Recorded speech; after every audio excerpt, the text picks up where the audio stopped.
¿Cuál es el pensamiento y sobre todo la conclusión a la que llegan también ustedes de la Cámara después de ver estos números así tan claros y bueno, los resultados tan contundentes que se podrían llegar a tener?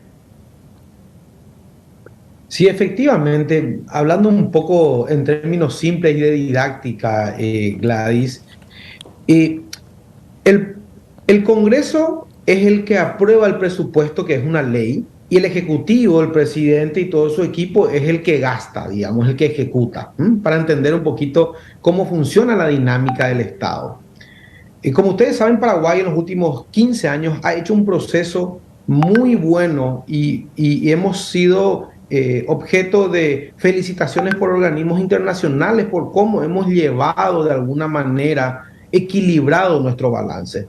Pero esto se rompió en el año 2020 con la pandemia, donde se tuvo que endeudar el país, se tuvo que gastar y el Estado no recaudó ingresos porque no había movimiento económico, estábamos encerrados y después, digamos, tuvimos que empezar de vuelta.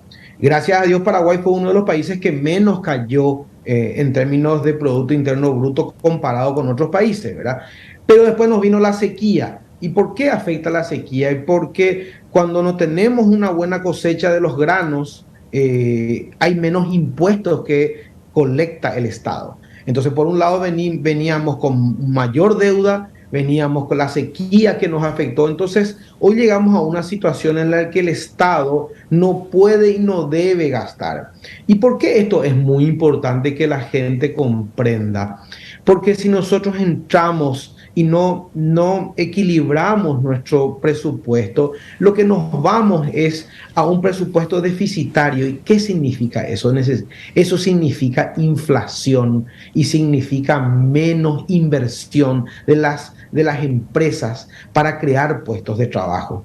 Eso es lo que pasa en Argentina. Argentina tiene una historia de 40, 50 años de déficit y termina en esa gran inflación. O sea, esto es así de simple, digamos, ¿verdad? Paraguay ha sido un excelente ejemplo de manejo a nivel de lo que es macroeconomía, pero la pandemia nos golpeó y necesitamos recuperar. Entonces, es lo que queremos hacer llegar el mensaje a la gente, porque estamos en un momento electoral en donde el sistema de electoralista hoy es muy personalizado, porque ya no hay más las listas sábanas. Entonces, cada diputado o senador se le ocurre una idea creativa para captar votos, pero en realidad la gente tiene que entender que esto es muy perjudicial y es aún más perjudicial para la gente de menos ingresos. Porque si nosotros aprobamos un presupuesto desbalanceado, esto va a terminar en inflación y va a terminar en mayores impuestos, una suba del IVA. ¿Y qué significa eso? Que eso va a hacer que todo sea más caro. Así funciona un proceso de desmejoramiento. Entonces, ese es un poco el llamado que nosotros hacemos, alertamos de que no compremos el cortoplacismo, ¿verdad? O ciertos proyectos de ley que parece que benefician a un grupito, pero en realidad perjudican a la mayoría y sobre todo perjudican a la gente de menos ingresos que con menos recursos tienen para comprar sus necesidades básicas. Vemos entonces este panorama, Ernesto, a ver si está bien claro. Por un lado le vemos a un ministro de Hacienda o a las autoridades del Poder Ejecutivo también haciendo llamados a los legisladores, llamado a la prudencia.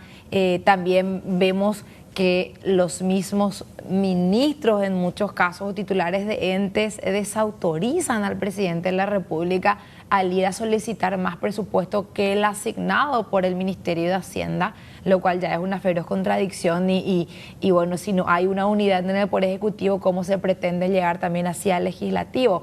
Con esas desprolijidades, por decirlo menos.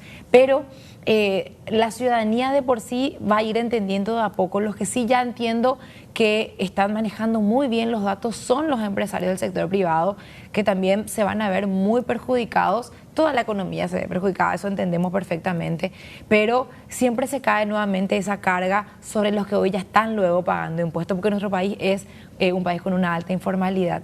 Entonces la pregunta concreta es, Ernesto, ¿ustedes también están planificando hacer un poco más de ruido en el sentido de hacer lobby con los parlamentarios, reuniones en las que hagan falta? Los empresarios no van a cerrar ruta como lo hacen los camioneros. Entonces, las herramientas que tienen son esas o similares o conferencias de prensa. ¿Ustedes están pensando de forma articulada también trabajar en estas cuestiones que finalmente son cuestiones que nos afectan a todos?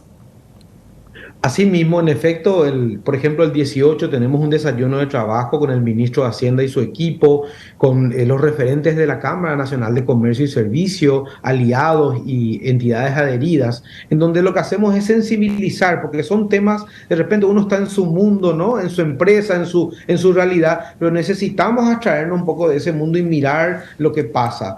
Nosotros vamos a hacer varias reuniones sensibilizando a todo el empresariado, federaciones de cámaras, pymes también, y también reuniones con los diferentes líderes del Congreso.